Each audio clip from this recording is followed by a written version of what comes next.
Hello and welcome to a brand new episode of A Coffee with Chris, the social media show that helps you create impact. As always, brought to you in association with our charity partners, 𝗖𝗍𝗳𝗲, who help local people affected by cancer. And I'll get on to talking about this today quite a lot, Game Plan Coffee, Paddy and Scott's special coffee partnership with the High Performance Foundation. Every single bag of this beautiful coffee you buy helps them support the work of the High Performance Foundation, funding programs that help young people across the UK develop the mindset and tools to thrive in life, not just survive it. So if you're like me and you are absolutely obsessed with coffee, here you go, one on the go as we speak, make sure you get yourself a bag of this coffee.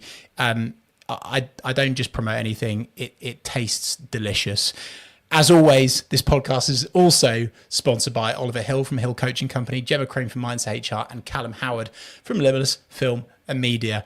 Welcome to today's guest. Funnily enough, it's the CEO of Paddy and Scott's, Jonathan Reed. Paddy and Scott's, for those of you that don't know, are a UK coffee brand built on purpose. We're going to talk about that today, combining high quality coffee with real social impact, supporting farming communities and initiatives like Game Plan Coffee. Jonathan, welcome aboard. Why is it so important for businesses to build a brand that stands for something rather than just sell something? Well, seemingly, Chris, we don't need to sell because you're doing it for us. Very kind of you to give us such a big billing. Thank you very much.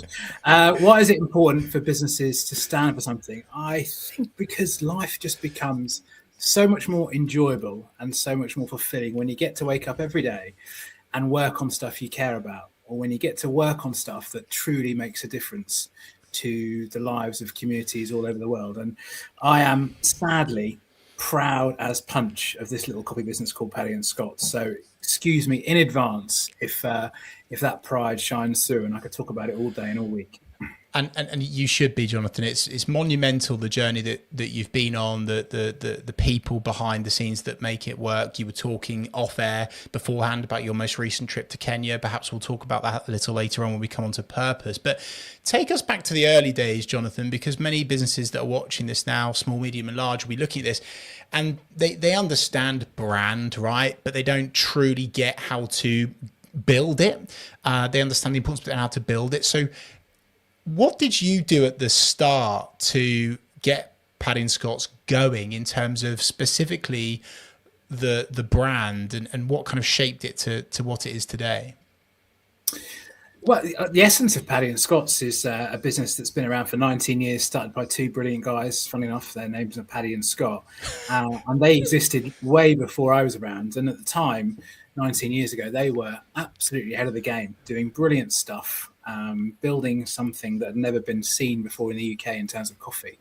So really all of the plaudits for the brand and what it stands for back then and where it started from has to go to Paddy and Scott. So I think I joined about 8 years ago.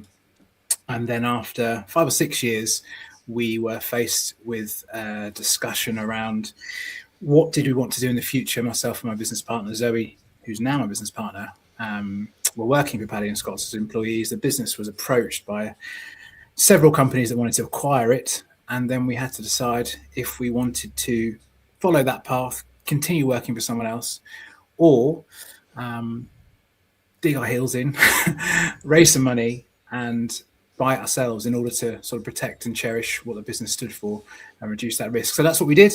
And 2.5 years ago, we bought it. And I think since that juncture 2.5 years ago, we've really kicked on, and the brand, I think, has developed into something that we're all incredibly proud of, that really stands for something.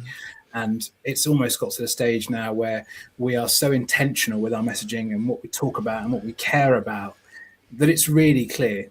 Like, if you want to join our mission and join our crusade to help communities that grow coffee flourish, then you'll buy coffee from us. And if you're looking for something else that's cheaper or, a bit crap, then you won't. And I'm really happy with that, because we can't be for everybody, and nor do we want to be. I think that's really interesting. Thank you, Jonathan. I think it's now becoming slightly more well known that in the world of brand, of business, not only do you need a story, but you mentioned it there, mission, What's your general take on having a mission as a business? And has the Paddy and Scott's mission been developed since when it was first started, or is this something that's always been the same since day dot? Yeah, well, I think the essence of the business has always been about trading differently and trying to use our platform and our voice to maybe encourage people to see the world a bit differently. We've just focused in on that over the past few years, and some of the stuff we do is just remarkable. The way, why should a business have a mission? Why should a business have a story? I don't know if you should or shouldn't. Everyone's individual preference is individual, clearly. I think for us, it's not just a story. It's not just a mission. It's deeply rooted. Like, I can promise you that if Paddy and Scott's were purely a business that existed to sell coffee and grow double digits every year, I'd be very bored. And I don't think we'd enjoy our life nearly as much as we do. And I don't think the team would enjoy it nearly as much as they do. The facts are the guys and girls come to work and they feel like their contribution is helping us to deliver nearly 1 million school meals in coffee-grown regions.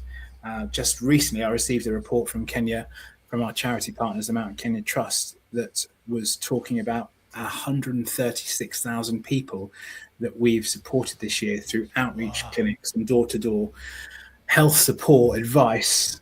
That's kind of funded through us just selling a humble cup of coffee. And to me, that takes this thing about commerce to a different level. If I could go to work and sell coffee and make a few quid, fine, that's great. If I can do it in a way that really is helping people that need help all over the world, then it just feels like rocket fuel. It means we go faster, we go bigger, we work with big smiles on our face, and it means hopefully our customers can share in that success and joy as well. It's more than just beans and branding, isn't it, Jonathan? And I'm going to be a bit naughty here. I don't normally do it, but I'm not going to name and shame, but I am going to poke a little bit. I think that some coffee companies are like the opposite of what you've described, and people can see right through it. And it's such a shame, of course, that they've gone down that road. But yeah, of course, more power to you that you've incorporated this mission, these clear values, this purpose. I love what you've said there around it being almost like rocket fuel for you, your business partner, your team behind the brand.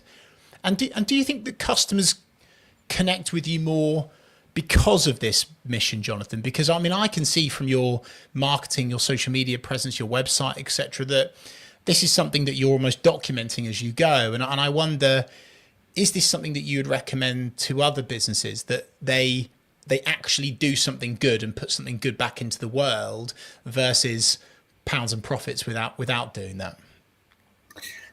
Well, I don't know. I grew up in a family. My mum was a nurse, so she went to work every day with the implicit intention of helping people and caring for them. So all I know is waking up every day and wanting to do the best by people. So for me, it's not even a conscious decision. And I wouldn't like to say if someone should and you to help other people flourish. I don't know. For us and for me, it just feels like the right thing to do. It's not a business tactic. It's not a strategy. It's not a ploy to sell more coffee. It's something that's incredibly personal to me, really important to us as people. And as I say, our team, I think you'd have to ask them, but come to work and revel in the fact that their work is making a big difference around the world. So they work a little bit harder. They are hopefully more fulfilled. They share the joys and the successes with our partners around the world. And it just feels like the right thing to do.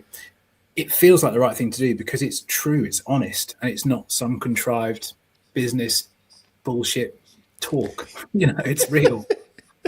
I love that. No, I appreciate the honesty, Jonathan. It is just who you are. It is just what the business is, and it's natural, and it feels natural, and that almost comes with a bit of a warning. I would suggest, Jonathan, because you've been there, done that, and got the T-shirt now. You must have mixed with some circles of businesses and business leaders throughout your career where you can feel when it's inauthentic and actually it could detract from the brand. Is that a fair statement to make? Absolutely. Yeah, absolutely. And, I don't want to come across like we're holier than thou. You know, we make mistakes every day. We get stuff wrong, and we exist in a commercial world where, you know, we sell coffee to people, and sometimes if they don't want to pay what the coffee is worth, but we really want to work with them, or we feel like we can have a positive impact on their life, then we'll find a way. And sometimes that means cutting corners and making decisions that aren't quite right, because that's the world we live in. But we always have a decision-making model internally. Everything we do, every move we make has to be, it has to empower coffee farmers. It has to look after people, and it has to do the right thing by the planet. And as long as we're hitting 2 of those 3 in every step we make going forward, then we can continue thriving. And for us, that's really important. The reverse is true as well, Chris. It's a great question. Whilst I'm with the team, or me or Zoe or a member of our leadership team, compromising that and going after something that didn't connect with our values, or making a decision that was anti-empowerment of coffee farmers, that wasn't looking after people and wasn't supportive of the planet and its future, they wouldn't be with us. So we have to be really, really careful, with our integrity, and really intentional. I love how powerful that is, Jonathan. All power to you, sir. Slight gear shift. I want to talk about your personal profile, Jonathan, because I've been connected with you for a number of years now, and I've seen you all over LinkedIn. Has that been intentional? Because as you've said already, it's just how you were brought up. But everything I see from you on social media in terms of your own personal profile on LinkedIn, it seems like you've really lent in ahead of it being trendy, this kind of like founder-led stuff, founder-led content. Everyone's talking about it right now. Have you seen the benefits, Jonathan, of posting more on a platform like LinkedIn, for example? Yeah. Look, I don't know. I mean, I'm an introvert by nature, so this is not my comfort zone. Posting stuff on LinkedIn is not my, being on stage in front of Paddy and Scott is not my comfort zone. However, because I'm so proud of this business that we're building, it feels like if we don't share some of the stuff we're doing, then we're not reaching our potential as people to help other people see the world differently. And, as you said, I was in Kenya last week, and some of the things I see in Kenya and around the world in coffee-growing regions would really, really make you question every move you make in the UK and what's important, and some of the stuff you see, and it's kids, and it's, the privilege we have really comes into question. So I feel like I want to shine a light on that and see if we can't just encourage other people to make decisions that are slightly more long-term, maybe in their business, and slightly more altruistic, because I'm convinced we're part of a new wave of businesses that sees commerce as an opportunity to help humanity flourish. And if more people can do that, then the world becomes a better place. And if the world becomes a better place, then we can sit here and we can coexist, and we can cheer each other on, support each other, and my kids and their kids get to have a better existence in the future, which just feels like win-win. And you're as well now, Chris. Congratulations. Wow, thank you very much. There's so much to this, isn't there? There's so much I could come back to you on there, Jonathan. But I'll zoom in on one thing, which is you've gone self-proclaimed introvert there, and I've seen you on a stage with Jake Humphrey, so I would positively challenge that. I think you're actually quite cool in that space. But I love the fact that you're saying, but I do LinkedIn, I do social media because I've got this purpose, I've got this why, I've got this mission. And when we're consulting and coaching social media strategy, etc., with clients, sometimes I sit there and I say, what a crying shame it is that you have this wealth of knowledge, of impact that you're sitting on, and you're not helping people because you're not showing up on an online platform. And I love the acceleration it can have. And you're a living, breathing example of that, Jonathan. I want to kind of go into maybe the reality of things here, Jonathan. When it comes to supporting the coffee farming communities, I know you've obviously mentioned your trip to Kenya there. Obviously, Game Plan Coffee with the High Performance Foundation is another example. But how do you make sure that stuff becomes a reality, and that it's not just kind of like more fluffy marketing words and brand stuff that kind of sits on a blue sky whiteboard somewhere in a boardroom?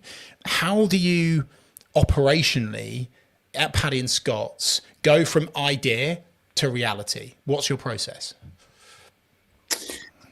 Well, the process is wrapped around having really brilliant people, really invested in what we're doing, and they are our greatest custodians and our greatest guardians of everything we do. So the decision-making model I talked about, everything we do has to empower coffee farmers, look after people on the planet.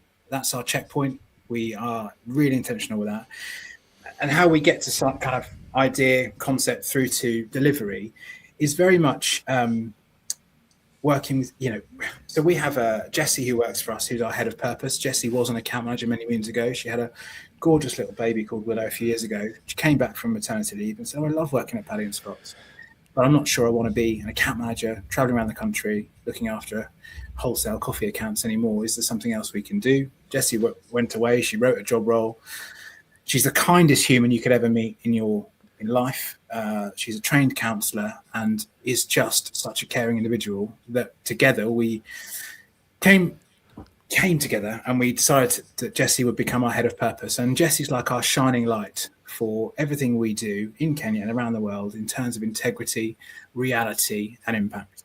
So Jessie's a really great human. And if I or we are challenged anytime to go down a different path, because maybe a customer gives us some feedback that we act on, or the pressures mount because of the industry or the commerce or the market, Jessie's always there to remind us what we're here to do and bring us back to purpose. And that's why, by the way, like Jessie sounds like she's got this massive job. Jessie works half a day a week for us doing that. And what that woman achieves in half a day a week is mind-boggling. Why is that?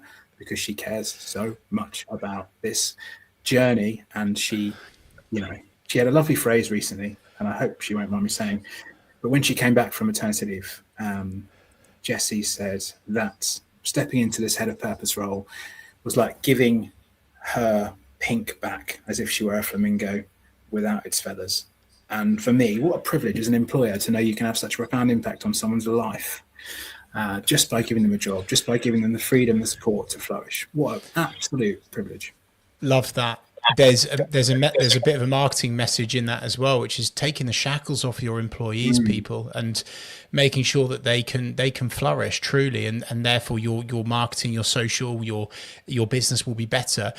I suspect then, Jonathan, and correct me if I'm wrong, there's a campaign that I want to highlight. I was particularly impressed with this, and this links back to your purpose piece, I think. You've made some pretty bold decisions with your kind of your brand, your social, your marketing.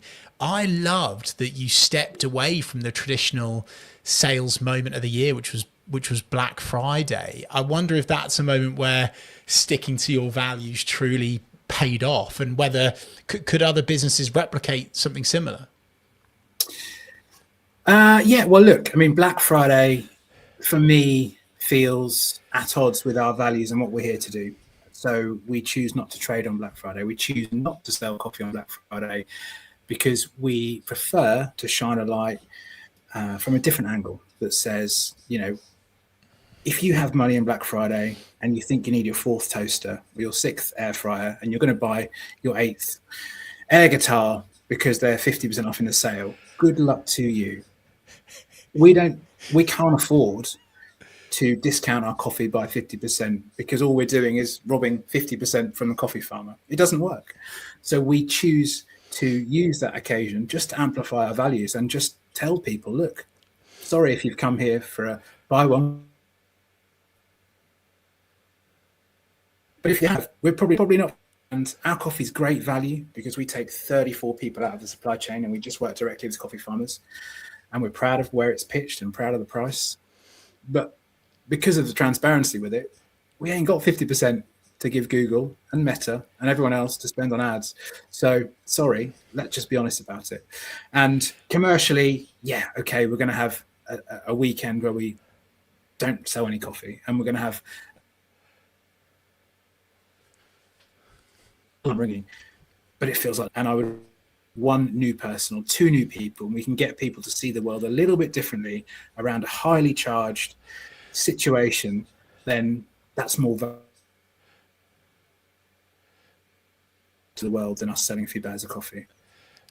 We are just having a few intermittent connection issues, Jonathan, but nonetheless, I think people are staying on the journey with us. Forgive us in this. This is show business when you're doing a live broadcast. But one of the takeaways there, Jonathan, I think, is this thing that I'm seeing on social media quite a lot recently, leaning into this values and purpose and mission piece, is that they're doing this sorry campaign. Sorry, we're not partaking in Black Friday. Sorry, I mean, obviously a huge multinational, KFC did an example. Sorry, we've run out of chicken.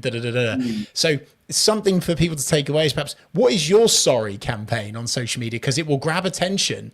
Sorry, we're not taking part in this because it doesn't align with our values. And then people will look at that and go, wow, that is a brand, a business that I want to connect with on the whole. So something to consider with your marketing. Jonathan, where do you think the biggest opportunity right now is for brands that want to grow without losing who they are? Well, like, I think this thing about authenticity is really important. I think people are watching everywhere. People can see everything. Every decision that we would make in the boardroom, every discussion that we would have with a supply partner, every conversation we have with an employee, the chances are it could get out. It could reach people because of social media. So let's just do the right thing. And that's probably the biggest secret that any business can have, because genuinely, word gets out. Supply partners, its customers, its team members. And by the way, I don't really understand why someone would wake up on a Tuesday or Wednesday morning, leave the house with the intention of being an arsehole. So why do so many employers insist on it? And why do so many companies try and rob their customers? I don't get it. Like, just be decent human beings. And I can't imagine that's the secret sauce to anyone. But it's not as common as we might think. I think it's a healthy reminder, isn't it? Just do more of the right things rather than cutting corners and stuff. Yeah, in case you were looking for something really, I don't know, transformational and pertinent. Sorry, like, no, I like that. Your question is just be a good person. Matey, I love bringing it back to the basics and the fundamentals. I think that's really important because the marketing world is full of fluffy nonsense, and actually this is the stuff that really turns the corner for people. But if you want to be here for a long time, that is, I think, if we can all do short-term work. We can all jump on Instagram with a camera and say, I've got 30 days to find my lost whatever it is, and create that FOMO thing, and that's cool. Yes. But what happens on day 31? We want to love it for a long time. Love it, love it, love it. Again, we always talk about this with people when we're building social media strategies. It's important to continuously, constantly, frequently, all of those words, remind people of your values, your story, what you truly believe in, rather than just plugging and promoting and these kind of one-off short flashes in the pan. It doesn't work with people. So I love all that. Jonathan, what are the red flags, the icks, the mistakes that you see so many businesses make with their brand in 2026? I think cost pressures for most businesses are really, really real at the moment. And I think what that does often is make people go into process mode, and they almost dehumanize what they're here to do. And they take the opportunity and the freedom away from their employees, and they're very reliant on tech and AI, which is terrific and helps us all. But the human side of business, I think, is really important, and hopefully it's coming back like denim jeans, So I think that the pitfalls really are not giving people the freedom to make decisions, not giving people a framework where they know how far they can take it. I was talking to a colleague recently that stayed in a hotel, wanted to get around the drinks at 11 o'clock, and the policy or the process that came back from the staff member at the time was that we are closed at 11 o'clock. And even though you're staying in this hotel, we can't serve you. And that's like £500 lost in revenue. And if you multiply that by £365 a year, that's important for that pub or restaurant or hotel to generate that income. And if a process or a policy or lack of belief in someone's ability to make a decision on the spot as an employee is taken away, you're costing yourself a lot of money. I think that is the fantastic wisdom there, Jonathan, and couldn't agree more. I normally at this stage suggest that my guest plugs and promotes, but we have done that so much. But I will take this opportunity at this stage, Jonathan, to say thank you for doing what you do on a personal level as well as a business level. I think you're one of the brilliant business brains, certainly in East Anglia and definitely beyond that. I think you're a shining example of exactly how people should do business. So thank you. Thanks for doing what you are as a brand for the farming community. Thanks for supporting the High Performance Foundation as well with your amazing coffee, and just massively encourage people, if you've enjoyed this conversation with myself and Jonathan today, please go and check out Paddy and Scott and see the amazing work that they're doing, for real, for the right reasons. I'm sure, Jonathan, you would agree with all of that.